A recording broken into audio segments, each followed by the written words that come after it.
Yun na. Good morning mga kamasad. Dito tayo ngayon sa Baliwag, Bulacan. Shoutout. Ay, mga kasama natin dito ng mga kaibigan natin. Yan. Nakita na naman tayo ng kaibigan natin, si Master Tresilo. Paki-follow na lang siya. Master Tresilo, bro. Babatay muna ako ng tindahan ni Master ko.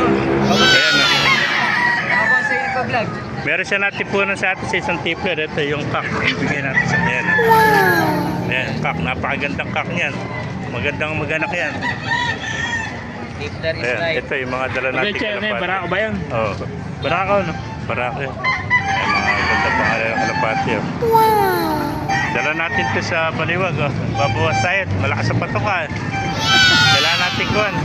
Kung ilan lang yung capacity.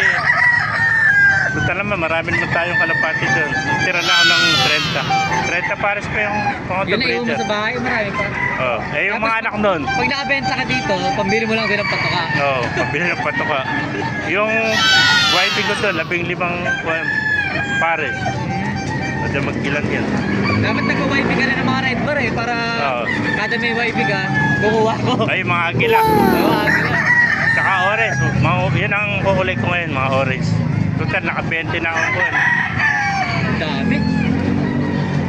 20 piraso na yung breeder kong tipler ko.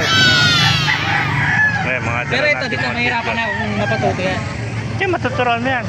Matuturuan pa. Hindi naman pangarere, pangkuwala yan. Bagay, pag mga tipler, no, pwede pa no. Matuturuan mo yan, lalo't para ako. Kahit siya pangarere.